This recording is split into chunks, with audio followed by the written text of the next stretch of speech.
This is Embrace Your Inner Boldness, a podcast about remembering who you were before the world told you who to be. I'm Melissa Henning-Frank, coach, guide, and founder of Becoming Bold. I help you strip away the conditioning, reclaim your voice, and rise into the power that's always been yours. Let's get right to it. Hey, thanks for tuning in. Listen, we have got to stop tolerating things that don't serve us. No more mediocre lives accepting status quo as it's just how it is, in quotes, or describing our day-to-day as it's okay. No more dysfunctional, ineffective, burnt-out work teams. And no more pretending we're fine when we're not. Why do we get so trapped in our comfort zones when clearly what we tolerate becomes what we teach, and how others learn to treat us because that's what we're allowing? And the longer we sit in comfort and complacency, the harder it gets to remember what fulfillment even feels like. The people in your life get accustomed to you tolerating things you shouldn't be tolerating, and then you begin to feel resentment towards the people closest to you. You scroll through social media and you get pangs of jealousy when you see others who seem to have it so much better than you do. And then that takes you down a super low vibe that ripples out into your day to day, reflecting more of that energy back to you in your reality. When I reflect on my life path, I see a girl who had to spend her energy making sure that she was safe. I lived in a chaotic house growing up. Yelling, anger, abuse, substance abuse, and wow, did I become an expert in adjusting and contorting myself in order to stay small, truly in a survival mode. So I know a shit ton about tolerating things that don't serve me. This skill, if it even makes sense to call it that, stuck with me through school, the military, and into the corporate world. And I'm grateful to have pulled myself up and out of that stuckness and into a life that is much more free and fulfilling. And I'm determined to help others do the same. So today, we're talking about finally deciding to get honest with yourself and the way things are in your life. You're not doing anyone any favors if you're walking around unhappy and in denial that you wished things were different. So today we're going to cross that bold bridge, the gap between where you are and where you want to be, and what it really takes to stop settling for fine and start living like you mean it. So let's do this. Why do we tolerate less than we deserve? So let's geek out a little bit about the psychology behind tolerance. Humans crave safety more than they crave fulfillment. So our brains are wired for familiarity. Even if that familiarity is miserable, we tell ourselves stories like, it's not all that bad. At least I have a job. That's just how relationships are. That's just how our team works. But all of those are basically comforting lies.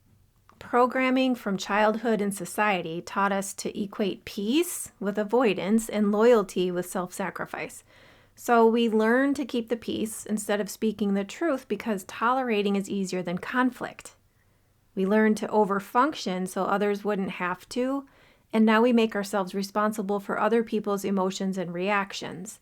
And somewhere along the way, we forgot that fulfillment requires friction and growth requires discomfort. We took on the responsibility of how others feel by undermining and pushing down our own wants and needs, both at home and at work. Is that really how we want it to be? I hope not, and I'm here to help you get this figured out. And I've created a tool to help with that. This tool basically summarizes the path I took on my own healing journey to embrace my inner boldness.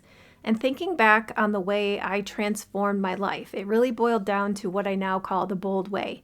Break through barriers, own your impact, lead with courage, and design a bold future. And I'll explain what all of this means.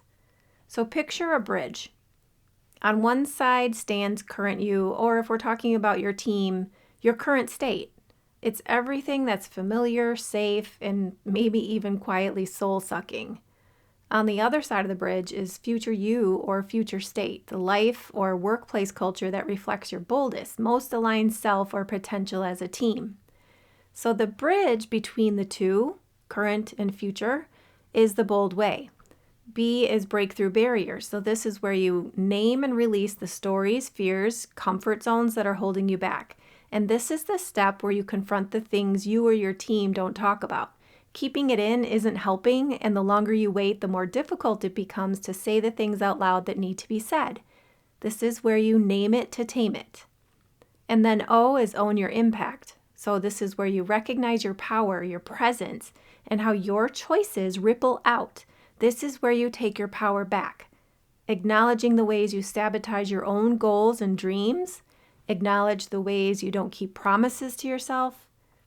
You can't fix what you don't face. So face it without judgment, without shame, but face it with compassion and intention.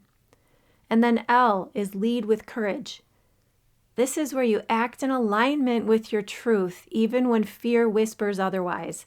This is the part where you feel the fear and do it anyway. If it's setting a boundary and upholding that boundary, just do it. If it's deciding to contribute to the betterment of your team by having that difficult conversation instead of just sweeping it under the rug again, just do it. And then D is design a bold future. So this is where you build habits, systems, and teams that reflect your values and vision. You get to decide what future you or future state looks like. This is the work that challenges you to decide how you want it to be and go for it, both personally and professionally. It's the, okay, I know what I got to do and I'm here for it mindset. Each step across this bridge requires you to confront something. Your excuses, your programming, your old identity, and each step also brings you closer to freedom.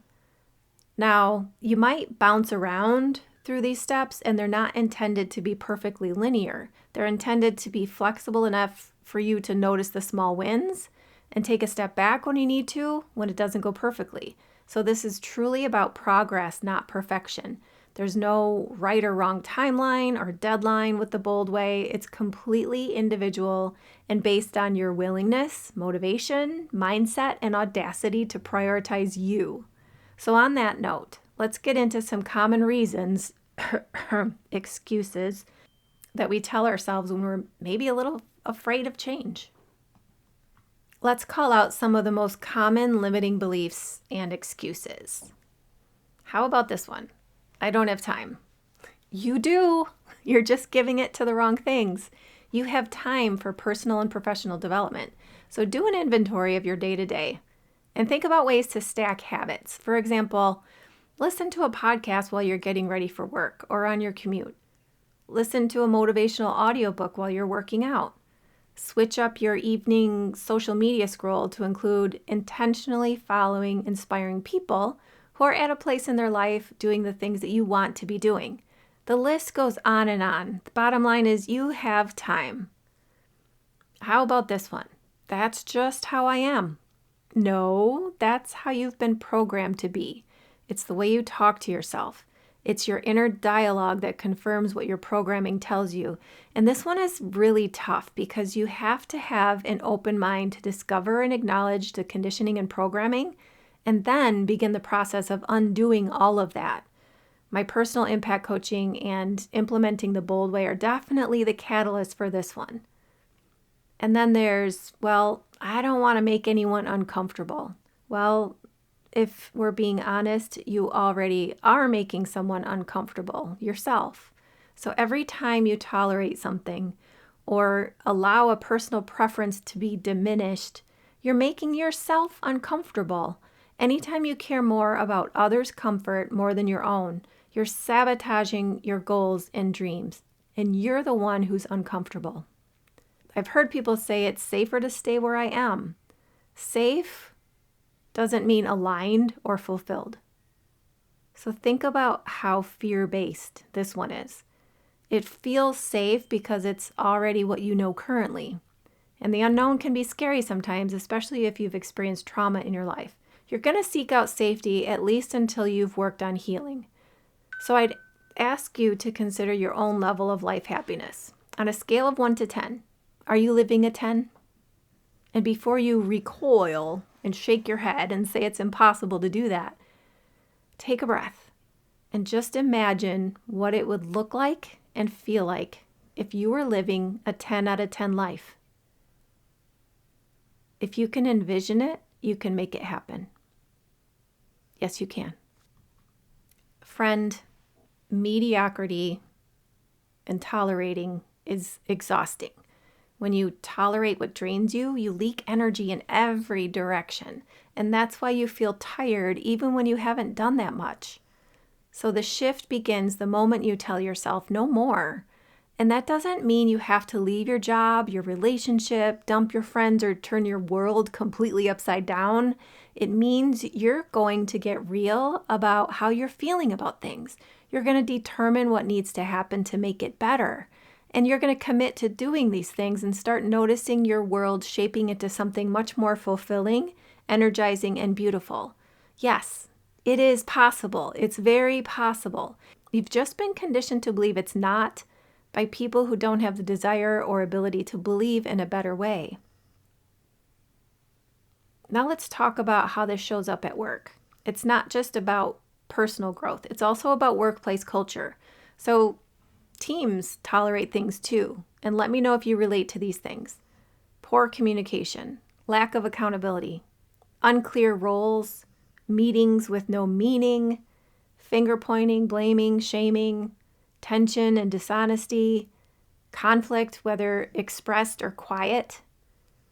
So when a team makes the choice to cross the bold bridge together, they get honest about what's working and what's not. They identify their collective why as a team. They learn how each member's personality type influences how they work best, and they create agreements for how they'll move forward together. That's when culture shifts from passive to purposeful, and that's when we've always done it this way turns into we're building something better. Energy follows attention. And what that means is what you focus on is what expands. What you repeatedly think about becomes your beliefs. And then your beliefs fuel your actions, which create your world. And when you focus on lack or negativity, then you're creating more of those things. When you align your energy with possibility and action, you open doors that logic alone can't explain. So manifesting is momentum plus mindset. And no, it's not weird. We just don't fully understand it yet. When you believe you're worthy of more and you act like it, you rewire your nervous system to receive it. Hope is a really good first step in this process, but believing is when things get real. If you've been through some shit in your life, and really who hasn't, right? It might take a while to get to the believing part, but the sooner you do the work to get there, the sooner you'll get there. So every time you choose courage over comfort, when you feel the fear and do it anyway, when you interrupt those annoying patterns that you've been tolerating for way too long, you're putting out a new signal and you're saying, I'm ready for more. So let's talk about some tactical ways you can start this today. So in your day-to-day, take an audit of your energy. Think about who or what drains you and who or what fuels you. And then redesign your boundaries. Saying no is a love language to your future self. You should also schedule joy. So literally block out time for what lights you up. And then reflect daily. Am I tolerating or am I transforming? And then for teams, start with one honest conversation about what's really happening. And then revisit your shared purpose, why your work matters. I highly recommend using personality insights like the Myers-Briggs Type Indicator to improve communication and collaboration. And then celebrate micro wins to keep that motivation alive. When you walk the bold bridge, here's what happens. You stop settling. You start attracting aligned opportunities. You build teams that trust, innovate, and thrive. And you create a life that feels free, not forced. Listen, boldness is about truth in action. It's no longer tolerating what drains you, even if you start small. It's no more pretending that you're powerless, one step at a time. It's time to remember who you are and then cross that bridge to what's next. So here's your question for the week. What are you tolerating that's quietly killing your joy? And what's one bold step you can take today to move towards freedom? The only thing standing between you and your future self is the courage to walk across that bridge. For more inspiration, follow me on Facebook, Instagram, and LinkedIn, and subscribe to the email list to gain access to a full, beautiful library with free personal and professional resources. All the links are in the show notes. My friend, you've got this. So until next time, please be kind to your mind. That's it for today's episode of Embrace Your Inner Boldness. If this stirred something in you, don't let it fade. Screenshot this episode, tag me at Becoming Bold LLC, and share it with someone else who's ready to rise. And hey, if you haven't already, take a second to subscribe, rate, and review the show. That's how we spread the boldness and keep this movement growing. Whatever came up for you today, feel the fear and do it anyway. You don't need to wait for perfect timing or permission. You are powerful. You are ready. And remember, the only limit to your boldness is the one you set for yourself. Until next time, stay bold, stay curious, and keep becoming you.